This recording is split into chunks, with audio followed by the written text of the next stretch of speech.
dear beloved, Boss Mike Cervera.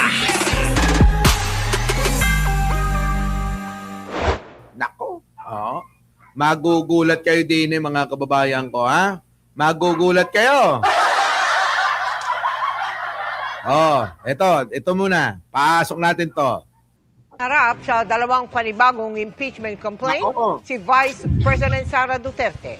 Kabilang sa mga batayan ng mga inilatag na ground for impeachment, ang confidential funds ng Office of the Vice President Yan. at Department of Education. Hmm. Nakatutok si Bert Lahat na lang ng ahensyang hinawakan niya, mga kababayan, ninakawan niya.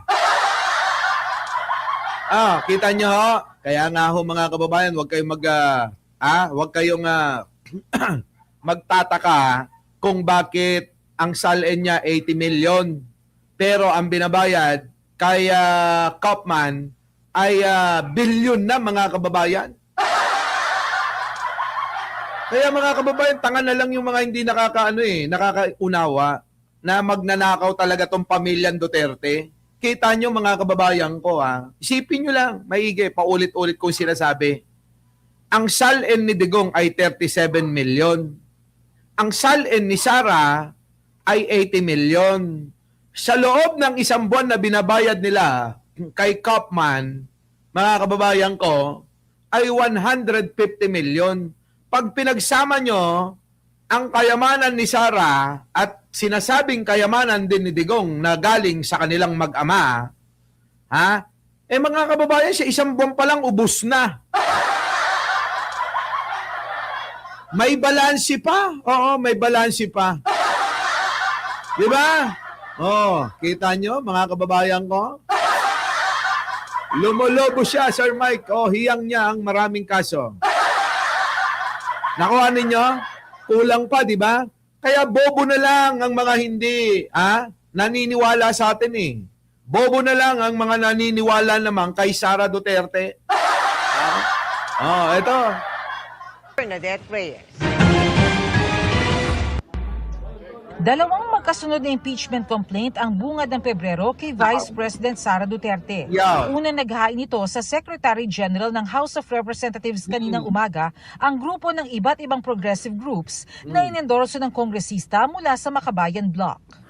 Betrayal of public trust ang ground for impeachment na nilatag ng grupo dahil sa abusadong paghawak daw sa 612.5 million na confidential funds sa Office of the Vice President. Yan po yung kauupo pa lang ni Sara, nagnanakaw na. Liwanagin natin to, mga kababayan ko, itong 612 million na to. Kauupo pa lang, kauupong-upo pa lang ni Sara, nagnanakaw na. Nakuha nyo, mga kababayan ko? Biruin nyo si Sara, kauupo pa lang, nakaw na agad yung ginagawa.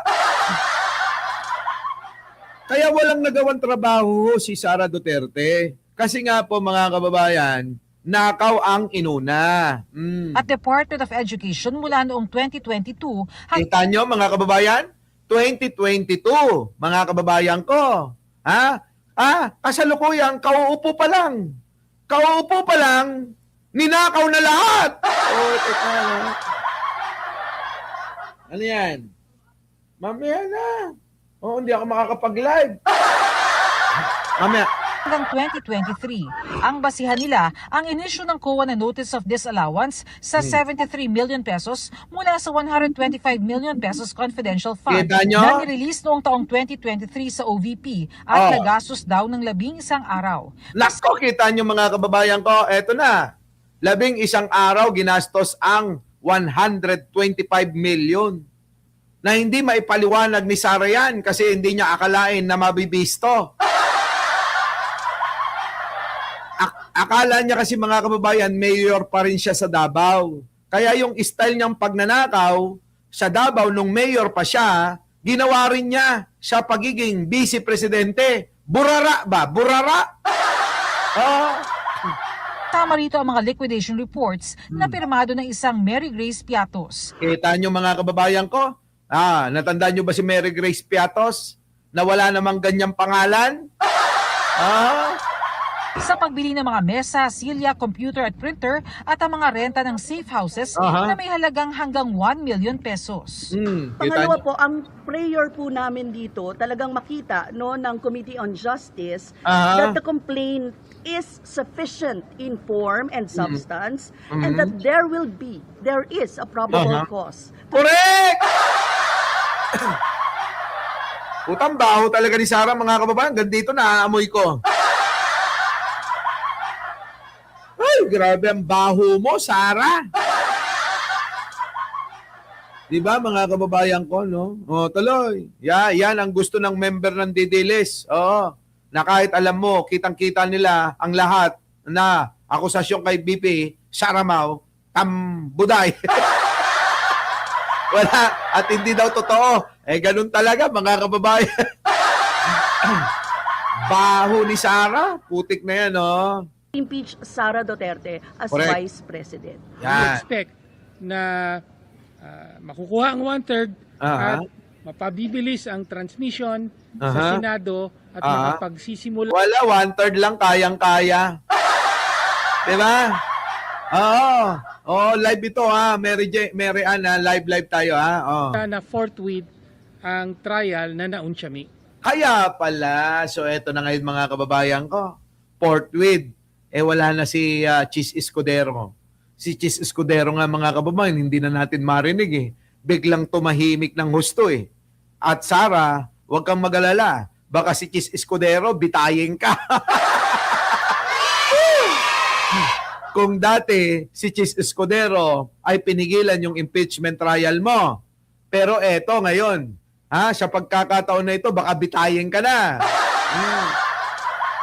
So finally, dapat matuloy ang impeachment trial ni Vice President Sara sa lalong madaling panahon. Yan. Makalipas lamang ang mahigit kalahating oras, Payag ba kayo mga kababayan na umpisa na ang impeachment trial ni Sara Duterte sa lalong madaling panahon? Wala na Tito Randy si Chis Escudero. Hindi na nga natin makinggan Lahat ito, si dating mga maiingay ito, Villanueva, tahimik na tahimik sino pa? Si Chis Escudero, si Jinggoy Estrada. Ang mga kababayan, hindi nyo marinig tong tatlo na to. Pero wag kayo, mamaya may balita ako. Kahit manahimik sila, guguluhin ko. Oy, kahit manahimik pa kayong tatlo, guguluhin ko kayo. Eto na. panibagong impeachment complaint naman ang hinain laban sa vice-presidente. Kabilang sa mga petitioners nito ang ilang individual at mga civil society at religious groups. Nako. Kabilang dito sina Kiko Aquino D, Dilawan! Dilawan to mga kababayan ha. ang apo ni na dating President Cory Aquino at former Senator Ninoy Aquino, Yan. dating Peace Secretary Ging Deles at Father Flavie Villanueva. Puro dilawan mga kababayan yung mga nagsasampa. Inendorso ito ni mamamayang Liberal Party List Representative Laila de Lima at Siyempre. Akbayan Party List Representative Percy Sendanya. Siyempre. 5 grounds o basihan ang nakasaad rito. Kabilang na ang culpable violation of the Constitution, betrayal of public trust at commission of high crimes nang i-broadcast ng Vice Presidente ang di umano'y planong pag-assassinate kay Pangulong Bongbong Marcos, First Lady Liza Marcos at dating Speaker Martin Romualdez. Hayaan nyo na yung dulo. Graft and corruption dahil sa misuse and malversation ng confidential funds. Bribery dahil sa pamamahagi daw ng Vice Presidente ng monetary gift. Namimigay ito ng 25,000 na every month. Namimigay din to sa kawani ng ng DepEd ng 50,000. Depende sa posisyon ng trabaho. Ganon mga kababayan, hinahati-hati ni Sara Duterte yung pong pondo ng para sa mga estudyante. Kita nyo mga kababayan ko? Ang tindi, di ba? Matindi talaga. Biruin nyo, isipin nyo maigi. Itong sasabihin ko na simplihan natin. Si Sara Duterte, pinamamahagi yung pera sa mga kanyang tauhan depende sa posisyon. May 25,000 monthly, may 50,000 monthly. Mga kababayan, yan po yung mga pera na dapat na sineserbisyo sa mga estudyante na mga anak natin, apo natin, pamangkin natin, sa mga bata na dapat magkaroon ng magandang edukasyon. Di ba?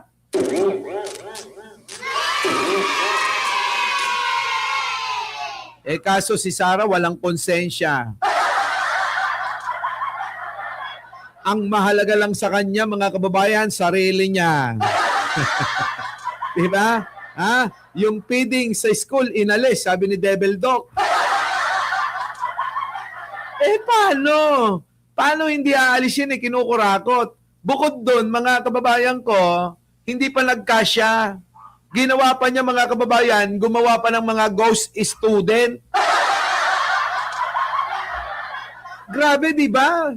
Grabe, gumawa ng pera si Sara. Yun po yung kinababaliwan niya, kaya tinatawag kong baliw siya. Ang tao pa mo, baliw sa pera. Oh. Sa mga opisyal ng DepEd, culpable violation of the Constitution at betrayal of public trust dahil sa hindi tamang pagdeklara ng Statement of Assets, Liabilities, and Net Worth. At iba pang high crimes, kabilang na ang murder at conspiracy to commit murder, kung saan isinasangkot si Vice President Duterte. Naku, daming kaso, mamamatay tao pa to. Oo. Alam nyo, mga kababayan, nang dahil sa pera, nagagawa nila ang pumatay ng tao. Kaya alam nyo, yung pera, demonyo yan eh. Oo. Kita nyo, mga kababayan, yung nag-viral. Dahil sa pera, sa kayamanan. Pati asawa, anak, pinatay. Di ba? Karumal-dumal yung pagkakadali. Yung bata na walang kamuang-muang, dinamay eh. Di ba? Anak niya pala yun. Alam nyo yon? Dahil lang sa pera. Kaya mga kababayan, ito ang mga mga leader ng mga ganyang klaseng tao eh. No. Pera, putik kayo. Di ba mga kababayan? Sa extrajudicial killings ng Davao Death Squad. Ayan. Halos pareho nga po yung laman, given that hindi nga nag-decide yung Supreme Court tungkol sa nilalaman ng kaso. No? Ang konting karagdagan lang po na impormasyon dito, yung statements ni Madriaga. We've added that as... ano ba, dadagdag nyo ba yun? Dagdag nyo na! As to in the discussion on yung case ng confidential funds. Hindi ito recycled complaint kasi hanggang ngayon, hindi pa sumasagot ng personal si VP Sara Duterte sa mga kaso ng katiwalian, pang-aabuso sa kapangyarihan, at pagnanakaw sa kaban ng bayan. Totoo yan.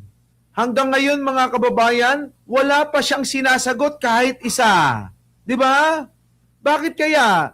Bakit si Sara hindi makasagot? Kasi mga kababayan, alam nyo kung hindi totoo yan, mga kababayan ko, sagot agad yan eh.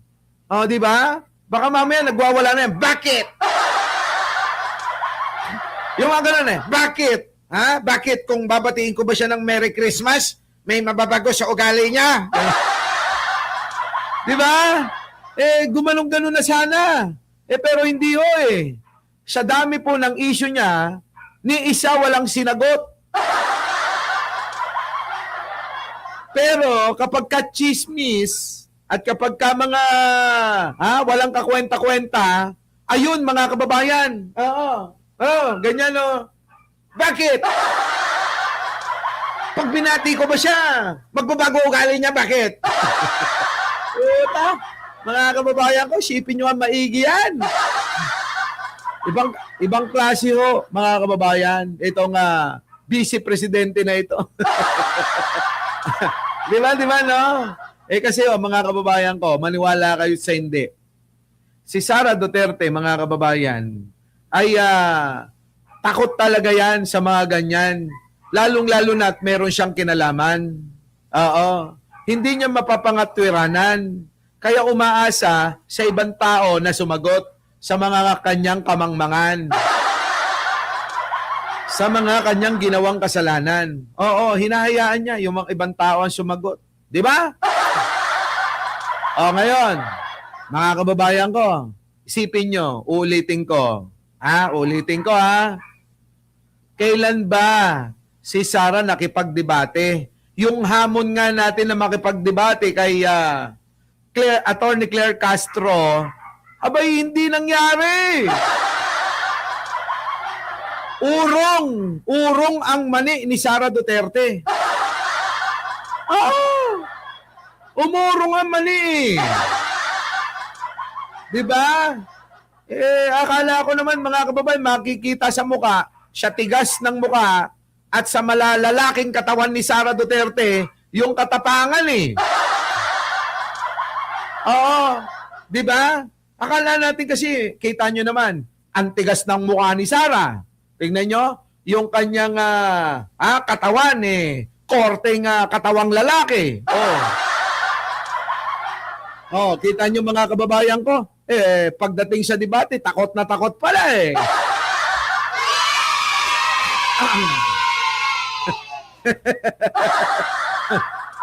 Diba? Tama mga kababayan ko? There's always a chance that we will be able, that the House will be able again to get enough signatures, that is the 1/3, para yun na rin ang magiging resolution and articles of impeachment that can be transmitted to the Senate. Yan, mga kababayan. So kailangan na ho yung 1/3 na pirma kung mauumpisahan. Ito pong sinampang impeachment complaint diyan po sa House of Representatives, sa sala po mga kababayan ni Cheloy Garapil. Ngayon, pag sinampa na, diyan po sa Senado, kailangan forthwith, agad-agad. Diba? Mga kababayan ko? Our beloved Boss Mike Cervera.